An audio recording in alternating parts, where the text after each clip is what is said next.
La Suède est un pays scandinave composé de plusieurs milieux d'îles côtières et de lacs, ainsi que de vastes forêts boréales et de montagnes glaciaires.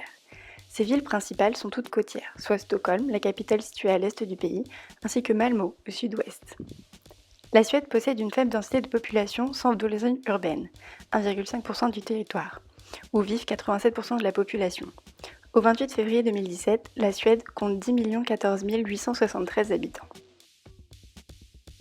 Avec un territoire d'une superficie de 449 964 km, c'est le 5e plus grand pays d'Europe. La croissance démographique annuelle est de 1,5%, l'un des plus élevés d'Europe. La monarchie a duré presque un millénaire, jusqu'en 1975, où une nouvelle constitution a mis fin au pouvoir politique du roi. Charles VI, Gustave, est aujourd'hui le représentant formel et symbolique de l'État suédois. Il n'exerce cependant que des fonctions honorifiques en tant que chef d'État. Il s'agit d'un État unitaire. Le régime politique est parlementaire. Le gouvernement, constitué du Premier ministre et des ministres, doit nécessairement avoir appui du Parlement. Le Riksdag, la chambre unique du Parlement, contrôle l'action du gouvernement et exerce le pouvoir législatif. Je vais vous parler du cadre légal de la protection de l'enfance en Suède. La Suède a ratifié la Convention internationale des Nations Unies relative aux droits de l'enfant le 29 juin 1990. Elle aborde 4 grands axes, le droit à la vie, le droit à la santé, le droit à l'opinion du développement de l'enfant et le droit aux soins et à la sécurité. Par la suite, la Convention de l'Haye de 1995 sur la protection des enfants entre en vigueur en Suède le 1er janvier 2013.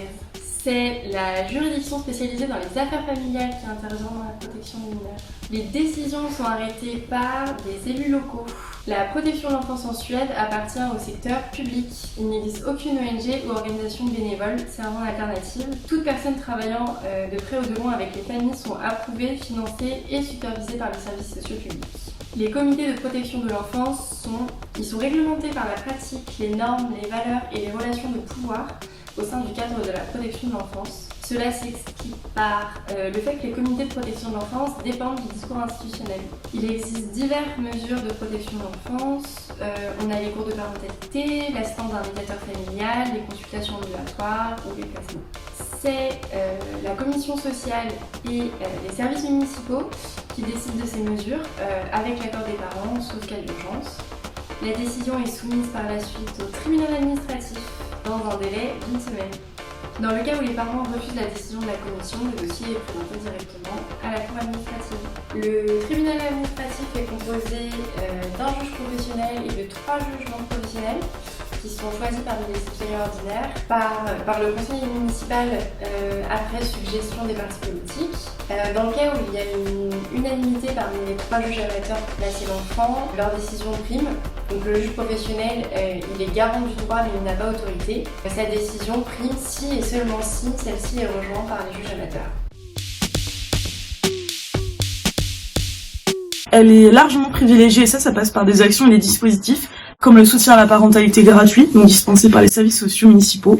Il y a aussi des centres familiaux avec des acteurs qui viennent accompagner et soutenir les familles et des groupes de soutien pour les jeunes parents et les mères célibataires, donc les familles monoparentales. En fait, la politique, c'est d'éviter le placement en Suède. Et pour ça, il y a des outils, des dispositifs de prévention, donc effectués en amont, et ça, c'est aussi un travail effectué avec les familles. Tout à fait. En Suède, le placement, c'est la compétence administrative, en fait. La justice, elle intervient quand il y a des problèmes, du coup, qui persistent, ou alors quand les parents s'opposent à l'action des services sociaux. En France, près de 75% des placements sont judiciaires, alors qu'en Suède, 75% des placements sont volontaires en fait, et donc réalisés conjointement avec les parents. Donc ça arrive que le placement peut être ordonné, mais il concerne en général qu'une mesure sur 4. C'est surtout en famille d'accueil, sauf pour les plus jeunes en fait. Donc surtout pour les plus jeunes, les enfants de moins de 12 ans, en Suède, c'est seulement 1 sur 10 qui est placé hors de son domicile familial, mais en institution. Ce sont souvent des proches de l'enfant en fait, c'est une activité rémunérée, mais c'est pas un métier. Les familles d'accueil, avant d'accueillir l'enfant, doivent suivre des formations, donc de quelques jours, et disposer d'un agrément des services sociaux. Donc les familles d'accueil en Suède, privées non réglementées, sont illégales. Donc en soi, même une grand-mère, pour pouvoir accueillir un enfant, doit en informer les autorités locales, accepter de faire l'objet d'une enquête et être inspectée semestriellement. En Suède, il y a 450 établissements, donc foyers d'hébergement, qui accueillent 37% des enfants placés. Donc ils ont 9 places maximum, plus petits qu'en France. Ils sont gérés par des acteurs privés, donc ça peut être des fondations, des associations ou des citoyens lambda qui ont une autorisation d'agence gouvernementale et sont inspectés annuellement. Certaines accueillent des enfants donc victimes de violences intrafamiliales, mais il y en a aussi qui sont spécialisés pour les enfants ou les jeunes qui ont des comportements d'addiction, et aussi les enfants délinquants, parce qu'en Suède, les mineurs délinquants sont directement pris en charge par la protection de l'enfance. Non, parce qu'en Suède, du coup, il existe des dispositifs qui sont des contacts familiaux ou des contacts personnes, donc qui sont là, du coup, depuis la loi sur les services sociaux de 1980.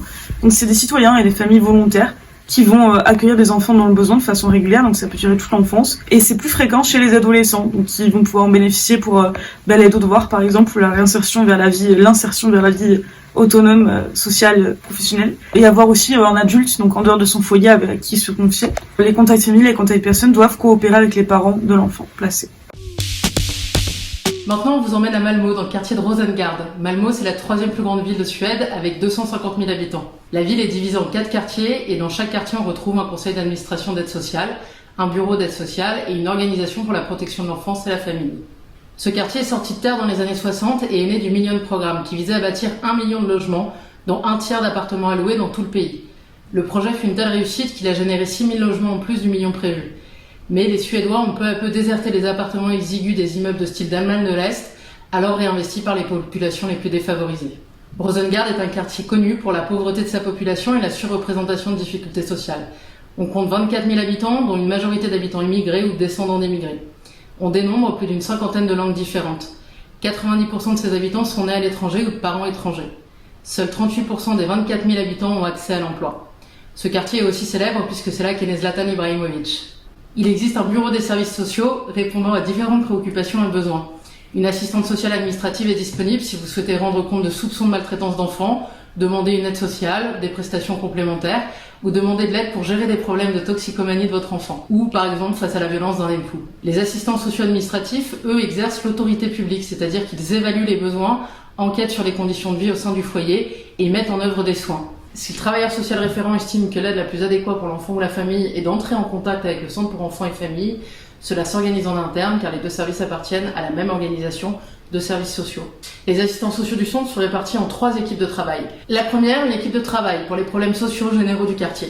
Ils interviennent dans les conflits entre enfants ou enfants et adultes. Ils travaillent avec eux sur la gestion de l'agressivité dans certaines classes.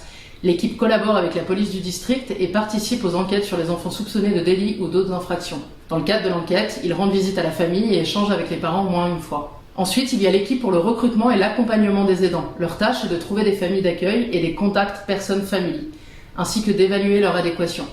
Ils doivent ensuite établir le contrat et accompagner les contacts personnes-familles. Troisièmement, l'équipe pour l'orientation et le soutien à l'enfant et à la famille travaille par le biais de conseils, d'un soutien et d'un traitement psychosocial dans les familles et ou les enfants. Leur travail peut avoir pour objectif d'éviter le placement hors domicile en soutenant une famille dans l'éducation de leurs enfants, en particulier pendant les périodes critiques. Ils peuvent alors faire des visites à domicile régulières, soutenir les enfants en famille d'accueil ou être utiles dans les conflits entre parents et enfants d'accueil. Ils préparent également la famille biologique à reprendre soin de l'enfant après le placement hors foyer.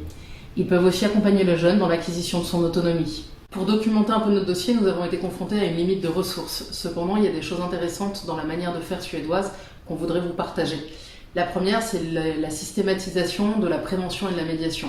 C'est une étape incontournable dans le processus d'accompagnement de l'enfant. La deuxième chose qu'on a vue, c'est le comité local qui fonctionne avec un juge professionnel et des citoyens non professionnels dans ce domaine-là. Ça pose la question de la compétence professionnelle par rapport aux citoyens et ça pose cette question de communauté éducative qui se recrée autour de l'enfant, autour de la famille pour les soutenir. Évidemment, on se rend bien compte que tout ne peut pas être applicable et transposable comme un copier-coller entre la Suède et la France, des faits d'une différence culturelle, sociétale et de nombre. On ne gère pas une ville d'1 million d'habitants comme une ville de 250 000 personnes.